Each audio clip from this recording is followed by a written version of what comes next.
Shri Venkateswara gold తాకట్టులో ఉన్న మీ బంగారాన్ని విడిపించి కొనబడును.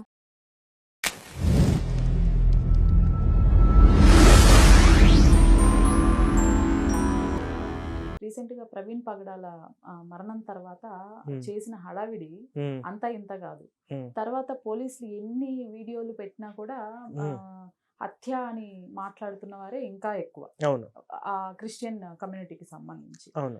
బట్ మీరు కొన్ని ఆడియోస్ ఏవో రిలీజ్ చేసినట్టున్నారు. అసలు ఏంటి, వేటికి సంబంధించి ఆ సారాంశం ఏంటి అసలు? ఇప్పుడు ఆ రోజు ఇన్సిడెంట్స్ జరిగిన తర్వాత, యాక్సిడెంట్ అయిన తర్వాత అందరూ హత్య అని చెప్పేసి అనుకున్నారు. 1-2 రోజులలో ఇది యాక్సిడెంటల్గా జరిగిందని తెలిసి కొంతమంది పాస్టర్లు అందరూ సైడ్ అయిపోయారు. బీపీ రెడ్డి, జాన్ బెస్లీ, ఇంకొంతమంది పెద్ద పెద్ద పాస్టర్లు కూడా వచ్చి సిచ్యువేషన్స్ గమనించిన తర్వాత వెనక్కి వెళ్ళిపోయిన వాళ్ళు ఉన్నారు.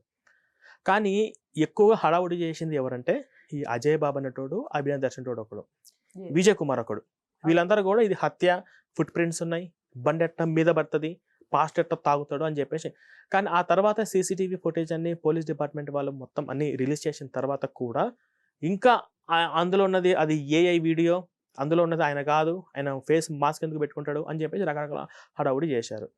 పోస్ట్ మార్టం రిపోర్ట్ వచ్చిన తర్వాత బాడీలో కూడా ఆల్కహాల్ ఉందని చెప్పేసి కూడా డిపార్ట్మెంట్ వాళ్ళు బయట పెడితే అది ఆయనది కాదు, తప్పుడు రిపోర్ట్స్ ఇచ్చారు అని చెప్పేసి, అంటే ఎట్లాగైనా వీళ్ళు మార్చుకుంటారు. వీళ్ళు మార్చుకోనికి గల కారణాలు ఏంటి అంటే ఈ యొక్క చావును ఉపయోగించుకొని జనాలు సింపతిని క్రియేట్ చేసుకొని పొలిటికల్గా ఎదుగుదామని చెప్పేసి ఈ యొక్క అభినయ్ దర్శన్ యొక్క స్కెచ్ సింపతిని క్రియేట్ చేసుకొని ఫండింగ్ డబ్బులు కలెక్ట్ చేస్తామని చెప్పేసి, తర్వాత వీడు ఒక మంచి పేరు గుర్తింపు క్రిస్టియానిటీ తరపున నేను ఉన్నాను, నా వాయిస్ వస్తుందని చెప్పేసి ఈ యొక్క అభినయ్ దర్శన్ వేసినటువంటి స్కెచ్ అనమాట. మేమేం చేశామంటే వాడు నిజ స్వరూపం, అంటే ఇది యాక్సిడెంట్ అయిన సంగతి అందరికీ తెలుసు కాబట్టి వాడి నోటి వెంటనే ఇప్పుడు క్రిస్టియన్స్ అందరు కూడా వాడిని నమ్మట్లే. అప్పటికే వాడి నోటి వెంట బయటికి తెప్పించడం కోసము నేను, మా యాక్టర్ రాజు గారు, మా అశ్లేష గారు ఒక స్కెచ్ చేసుకొని మెల్లమెల్లగా వాడు రూట్లోనే వెళ్తూ మేము విషయాలన్నీ కక్కించాం. ఇలా 1500 కోట్లు పెడతాము, స్టింగ్ ఆపరేషన్ చేసాము, ఇలా 1500 కోట్లు పెడుతున్నాము, మీరు వాయిస్ మాకు బాగా వినిపిస్తుంది క్రిస్టియన్ సమాజంలో, మీకు ఒక నియోజకవర్గానికి ఇన్ని కోట్లు ఇస్తాను కాబట్టి ఇలాగా మాట్లాడితే డబ్బులు అనగానే వాడు పడిపోయి వాడి మెల్లమెల్లగా వాడి వెంటనే మేము ఒప్పించాము. మాకు పోస్ట్ మార్టం రిపోర్ట్ రావడానికంటే ముందే ఈయన తాగిపోతాడని మాకు తెలుసు అని వాడు ఒప్పుకున్నాడు. చాలా చోట్ల కూడా అవునంటే మేము ఒక స్టాండ్ తీసుకున్నాం, తప్పు స్టాండ్ తీసుకొని మేము దాని మీద నిలబడతాం అంటారు. ఇక్కడ మీరు గమనించండి మేడం, ఈ అభినయ్ దర్శన్ అనేటోడు తాగి చనిపోయిన ఒక యాక్సిడెంట్ చచ్చిపోయిన ఒక పాస్టర్ విషయాన్ని హత్య అని చెప్పేసి వాడు అలా అన్నాడంటే ఇప్పుడు ఆ కుటుంబం ఎంత బాధపడుతుంది? First point. ఇప్పుడు హత్య అంటే ఎవరు చేసి ఉండొచ్చు? హిందూ సంఘాలు చేసి ఉండొచ్చు, బీజేపీ ప్రభుత్వం, ఆర్ఎస్ఎస్, విశ్వ హిందూ శక్తి పరిషత్తు, లేకపోతే ఎవరొక హిందూ సంఘాలు. వాళ్ళు డైరెక్ట్ పేరు చెప్పారు కదా, కరుణాకర్ సుగుణన్ వాళ్ళు, రాధా మనోహర్ దాసు, లలిత్ కుమారు, వీళ్ళ ముగ్గురిని అనుమానిత లిస్ట్ లో ఉంచారా లేదా, వాళ్ళని అరెస్ట్ చేశారా లేదా అని చెప్పి డైరెక్ట్ వాళ్ళ పేర్లు చెప్పారు. ఆ సమయంలో వీడి మాటలు నమ్మి ఆ ఉద్రేకతతో ఆ ఎమోషనల్లో పొరపాటుగా మా మీద అటాక్ చేస్తే, వీడి మాటలు నమ్మి అటాక్ చేసినా వాడికి సంబంధం లేదు. ఇది యాక్సిడెంటల్ గా జరిగిపోయిందని పోస్ట్ మార్టం రిపోర్ట్ దాకా తీసుకొని వచ్చి ఆ కుటుంబానికి రావాల్సిన ఇన్సూరెన్స్ రాకపోయినా వీడికి సంబంధం లేదు. ఆ కుటుంబం బాధపడుతుంది, వాళ్ళ భార్య, వాళ్ళ పిల్లలు, ఒరే మీ నాన్నను ఎవరో చంపారంట కదరా, తాగి చచ్చిపోయింది కదరా అని చెప్పేసి ఆ పిల్లలు అనుభవించే బాధ, ఆ కుటుంబం అనుభవించే బాధ వీడికి సంబంధం లేదు. ఇట్లా అటాకులు జరిగి మా మీద జరిగిన వీడికి సంబంధం లేదు. వీడికి డబ్బు కావాలి, పేరు కావాలి, వీడు రాజకీయంగా ఎదగాలి. దీనికోసం వీడు మా మీద దాడులు జరిగిన ఎంత నీచానికైనా దిగజారిండు. ఈ విషయాన్ని మేము ప్రజలకు బయట పెట్టాలి, అవగాహన కల్పించడం కోసము మేము ఒక స్టింగ్ ఆపరేషన్ చేసి సక్సెస్ అయ్యాము. దాదాపుగా 99.99 క్రిస్టియన్స్ అందరు కూడా మమ్మల్ని అర్థం చేసుకొని వాడి సిపిఎఫ్ నుంచి బయటకు వచ్చిన వాళ్ళు అందరూ చాలా మంది కూడా ఫోన్ చేసి వీడు చెప్పింది కరెక్ట్ కాదు, వీడిని ఇన్నో నమ్మని చెప్పేసి కూడా బయటకు వచ్చారు. కానీ ఇప్పుడు నేను ఇక్కడ చెప్తున్నాను, ఈ విషయాన్ని నేను వదిలిపెట్టే ఛాన్సే లేదు. ఈ ప్రవీణ్ పగడాల యొక్క యాక్సిడెంటల్ కేసుని పాస్టర్లు సుమారు 10 మంది పాస్టర్లు ఏ విధంగా అయితే రచ్చ చేసి 2 నెలల పాటు వీళ్ళు చేశారో అంతకు మించి 10 ఇంతలు నేను మళ్ళీ ఇది తెర మీదకి నేను తీసుకొని వస్తుంటాను. ఇప్పటికి కేఏ పాల్ గారు ఏదో కేసేసి ఇంకా రన్ అవుతున్నట్లుంది. ఈ కేఏ పాల్ కమిడియన్ మేడం, ఈ కమిడియన్స్ గురించి కూడా మనం మాట్లాడుకుని టైం వేస్ట్, వాడు ఏం చేస్తారో చేసుకోనియండి. ఇప్పుడు వీళ్ళందరూ కూడా జోకర్స్. ఇప్పుడు కేఏ పాల్ లాగా వాడు పక్కన పెట్టేసేయండి. ఈ రచ్చ ఎవరైతే చేశారో వీళ్ళందరి మీద నేను ఒక షార్ట్ ఫిల్మే తీయచ్చు, లేకపోతే అవన్నీ కూడా ఎప్పటికప్పుడు బయట పెట్టచ్చు. ఈ మొత్తం క్రిస్టియానిటీ సమాజంలో ఉన్నటువంటి వాళ్ళు ఎవరైనా కానీ రాజకీయంగా ఎదగాలనుకున్నా కూడా నేను ఎదగనివ్వకుండా ఈ రికార్డ్స్ ఎప్పటికప్పుడు అప్డేట్ చేస్తూనే నేను ఉంటాను. మీరు ఇప్పుడు రిలీజ్ చేసిన ఆడియోస్ లో అసలు సారాంశం ఏంటండి? ఏమని ఒప్పుకున్నారు వాళ్ళు? వాళ్ళు ఒప్పుకున్నారు. మేము ఒక స్టాండ్ తీసుకున్నాం. ఆయన తాగుతాడని మాకు తెలుసు. ఓకే. ఆ రిపోర్ట్ రాకముందే మాకు తెలుసు. బట్ మేము ఇది చెప్తే జనాలు ఇది చెప్పకూడదు మనము. ఇది చెప్పకుండా మనము వేరే రూట్‌లో ఇది అంటే ఈ అవకాశాన్ని ఉపయోగించుకొని అంటే అసలు ఏం జరిగిందంటే ఈ ప్రవీణ్ పగడాల యాక్సిడెంట్ కంటే ముందు గూడా పాస్టర్ల మీద అసహ్యం పుట్టేసింది. చాలా మందికి కూడా. ఇన్‌స్టాగ్రామ్‌లో ఉన్నటువంటి ట్రోల్స్ గానీ, ఈళ్ళు వెకిలి చేష్టాలు చేసే విధానం కానీ అసహ్యం పుట్టేసింది. అసహ్యం పుట్టేసి క్రిస్టియానిటీ అంటేనే చాలా అసహ్యంగా, పాస్టర్లు అంటేనే విలువ లేకుండా చూసే విధంగా సమాజం అనేది మార్పు చెందుకుంటూ వస్తుంది.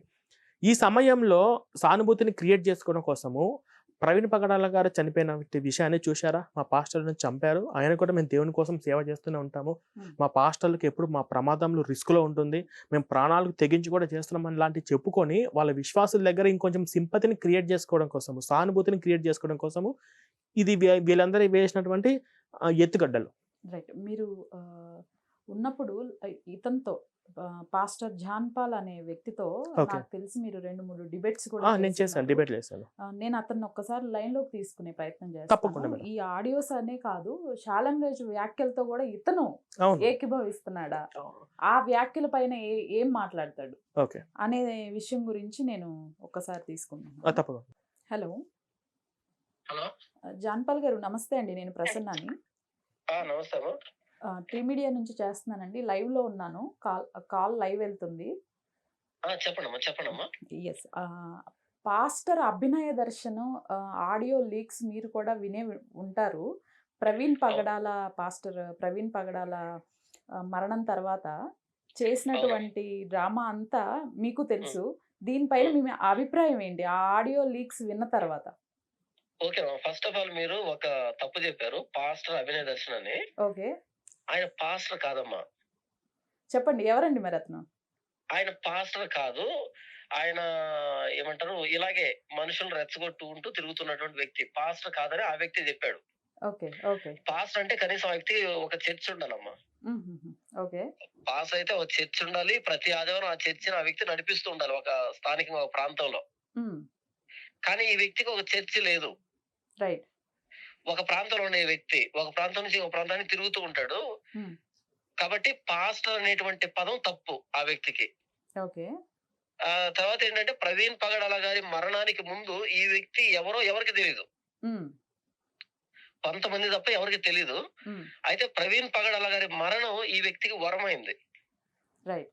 ఆ మరణాన్ని ఉపయోగించుకొని బాగా ఎమోషనల్ గా బ్లాక్ మెయిల్ చేసి ఆయనది హత్య అంటూ బాగా సంపాదించేశాడు. రైట్. ఓకే. అంటే నేను ఇంకొక విషయం కూడా విన్నాను జాన్ పాల్ గారు, మిమ్మల్ని బెదిరించి మీరు చేసిన వీడియోను కూడా డిలీట్ చేయించారు అని విన్నాను. అవును. అప్పుడు బాగా వేడివేడిగా ఉండేది అది న్యూస్ ప్రవీణ్ పగడాల గారిది. ఓకే. ఆ టైంలో ఏంటంటే మా మనోభావాలు దెబ్బతిన్నాయనేటట్టుగా ఇంటి మీద దాడి చేస్తాం, చర్చి మీద దాడి చేస్తామంటూ బెదిరించారు మిమ్మల్ని. అప్పటికి ఇంకా పోలీస్ రిపోర్ట్ రాలే. రైట్. ఓకే. కాబట్టి ఏంటంటే ఎందుకు ఇప్పుడు అనవసరమైన గొడవని ఉద్దేశంతో నేను దాన్ని హోల్డ్ లో పెట్టాను వీడియోని. మళ్ళీ పోలీస్ రిపోర్ట్ వచ్చిన తర్వాత పబ్లిక్ చేశాను. ఓకే. కాబట్టి మనుషుల్ని బాగా ఉసిగొల్పారు. రైట్. ఓకే. అంటే ఇతనితో పాటు అజయ్ బాబు, హనీ జాక్సన్ వీళ్ళంతా కూడా ఒకటే బ్యాచ్ అని నేను విన్నాను. ఇందులో వాస్తవం ఎంత? మరి హనీ జాన్సన్ గురించి నాకైతే అవగాహన లేదు కానీ ఆ వ్యక్తి ఇలా హత్య అని డబ్బులు సంపాదించాడో లేదో నాకు తెలియదు కానీ అజయ్ బాబు ఈ అభినయ్ దర్శన్ మాత్రం ఒకే కోవ కిందకి వస్తారమ్మా. ఇద్దరు ట్విన్స్, వీళ్ళు ట్విన్స్ లాగా ఉంటారు. రైట్. ఓకే.